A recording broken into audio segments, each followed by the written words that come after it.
और नए साल की मैं बधाई देता हूँ।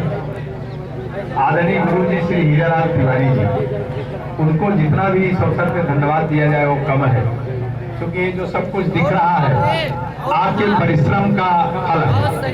इसलिए उनको भी अपने तरफ से उपस्थित पूरे जनसमूह की तरफ से बहुत बहुत बधाई देता हूँ। हमारे बीच में हमारे सम्मानित जिले के मंत्री श्री अमरजीत मौर्य जी और भाई ऋतुराज जी, इधर भाई उमेश जी, जिनको अगर हम लोग सिंगबेरपुर से अगर उमेश जी का नाम न लिया जाए तो हमें लगता अन्याय होगा। सिंगबेरपुर उमेश जी के नाम से ही जाना जाता है। हाँ जी जी जी। आदरणीय बड़े भाई श्री विनोद ओझा जी, श्री चंबोधी लाल जी, आदरणीय द्विवेदी जी और बहुत सारे लोग, हमारे पिता तुल बुजुर्गों, नौजवान भाइयों, साथियों, आदरणीय वकील साहब उमेश मिश्रा जी सहित हम आप सभी लोगों को, हमारे सभी नौजवान साथीगण और इधर सभी आयोजक साथीगण, उमेश जी, अमित जी, अनिल जी, मास्टर साहब, प्रमोद जी, जयदीप जी, सत्यम जी, आप सब लोगों को जिनका मैंने नाम लिया, जिनका नहीं भी लिया, सबको अपने से जोड़ते हुए सबसे पहले तो नए साल के पहले हम आप सबको इस बात के लिए बधाई देते हैं कि शायद चुनाव में भी मैं आप लोगों के यहाँ नहीं आ पाया और आप सब लोग अपना आशीर्वाद, सहयोग और स्नेह देकर के हमें विधानसभा में दूसरी बार प्रतिनिधित्व करने के लिए भेजने का काम किया है। इसके लिए आप सबको मैं बहुत बहुत बधाई देता हूँ।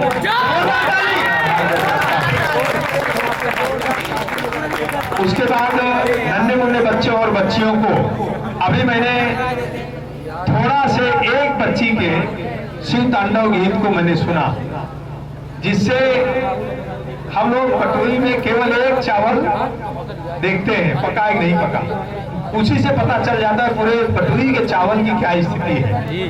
तो जो नन्हे मुन्ने और बच्चों बच्चियों को जो इस कोचिंग संस्थान के सभी हमारे गुरु जी के साथ साथ सभी अध्यापक अध्यापिकाएं जो इन बच्चों को अपनी मेहनत से एक संस्कार देने का काम कर रहे हैं, इसके लिए भी हम कोचिंग संस्थान के साथियों को बधाई देते हैं, धन्यवाद देते हैं। मैं चाहता हूं कि आपके सारे कार्यक्रमों को मैं देखूं, लेकिन जो जिम्मेदारी आप सब लोगों ने अपना अमूल्य मत, आपने फूल मालाओं से भी मेरा स्वागत किया, आपने जो स्वागत अपना अमूल्य मत वोटों का माला पहना करके स्वागत करने का काम किया है, उसके बदले में हम सब लोग जो भी करें वो कम है।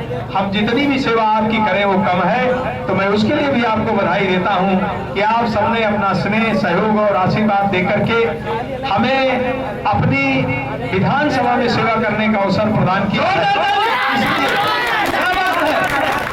अगर आपने हमें अपना संदेशा दिया कि इस तिथि को आप आइए, तो मेरी जिम्मेदारी बनती है कि मैं आपके बीच में आऊं, लेकिन हमें देर हुई, इसके लिए भी हम सभी से क्षमा चाहते हैं। चूंकि कार्यक्रम बहुत, पहली तारीख कोई हम लोगों से पूछा नहीं कि आपके समय है कि नहीं है, सारे लोगों ने केवल तिथि निश्चित करके हमें बता दिया कि इसमें आपको आना है। हम जहां से शुरू किए वहीं से चल रहे हैं, कहां तक पहुंच जाएंगे कुछ पता नहीं, कहीं रात भी हो जाएगी।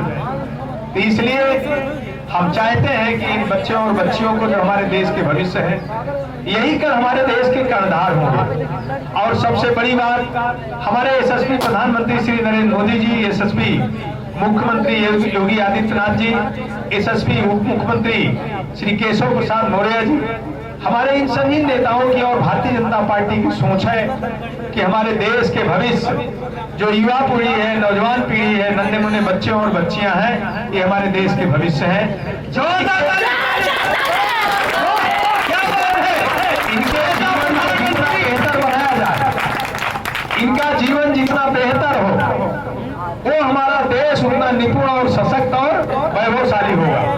तो आज हमारे गुरु जी और कोचिंग संस्थान उस लाइन पर काम कर रहा है कि हमारा भारत निपुण भारत बने, यशस्वी भारत बने, मजबूत भारत बने, अजय भारत बने। इस सब में सहयोग हमारे नन्हे मुन्ने बच्चों और बच्चियों का होगा।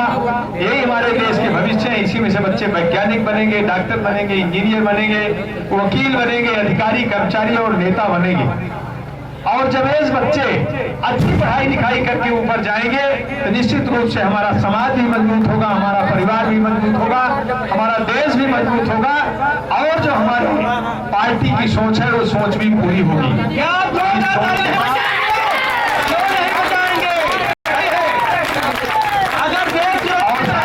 और खुशी होती है इन बच्चों के कार्यक्रमों को देखने के लिए हमारे अभिभावक गण भी यहाँ उपस्थित होते हैं।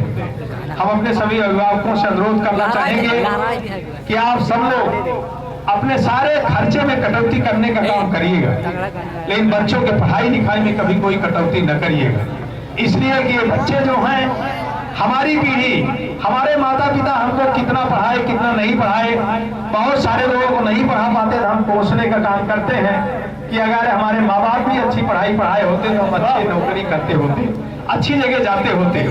तो आज हमारे बच्चे हमको न कोसे, इसलिए हमको उन बच्चों के लिए अच्छा कपड़ा भी पहनने का न मिले, अच्छा खाने के भी, हम मोटा अनाज खा लेंगे, हम मोटा कपड़ा पहन लेंगे, हम अच्छी गाड़ी पर नहीं चलेंगे, अच्छे मकान में नहीं रहेंगे, लेकिन अपने बच्चे को भविष्य को सुधारने के लिए, उनके लिए उनके किसी खर्चे में कटौती नहीं करेंगे, उनको अच्छी पढ़ाई पढ़ाने का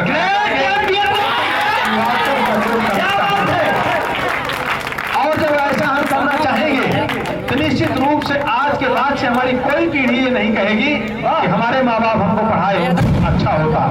और इसी के साथ साथ हम इतना कहना चाहेंगे कि इन बच्चों को, जो हमारे देश के भविष्य है, आप सब लोगों को भी ये आपका समय पढ़ने लिखने का है, और ये पढ़ने लिखने के समय में अगर आप जो समय जो होता है उसमें हम पढ़ाई नहीं करेंगे तो आगे हम नहीं पढ़ सकते। और जो आपका ये समय है, अपने गुरुजनों को सम्मान करके, उनके बातों को मान करके, अगर उनकी बातों को आप मानने का काम करेंगे तो निश्चित रूप से उसका परिणाम अच्छा होगा और आप अच्छी जगह जाने का काम करेंगे, आपका नंबर भी अच्छा होगा और जहां भी रहेंगे आप अच्छी जगह पहुंच करके ऐसा महसूस करेंगे कि हम ऐसे गुरु के शिष्य हैं जिन्होंने हमको हर चीज बताने का काम किया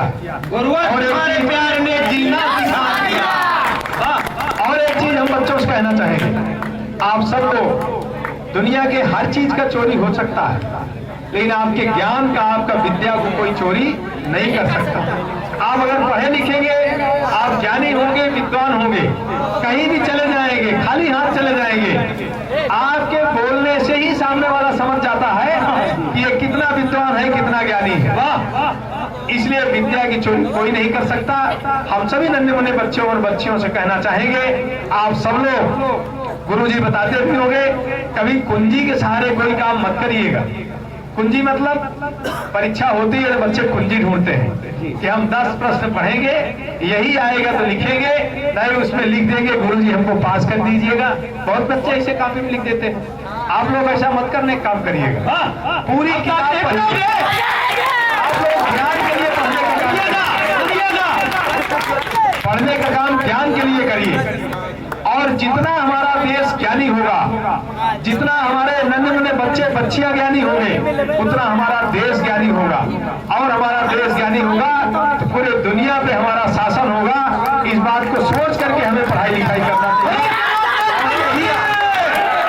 यही आज हमारे आदरणीय प्रधानमंत्री जी, आदरणीय मुख्यमंत्री जी और भारतीय जनता पार्टी की सोच है कि पूरे दुनिया में भारत का नाम हो।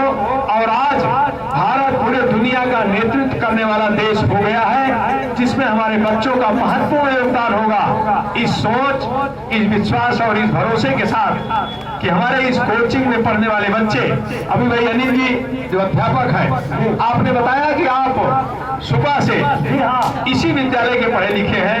बहुत सारे बच्चे इस विद्यालय के पढ़े लिखे लोग अच्छी जगह पे जाने का काम करते हैं।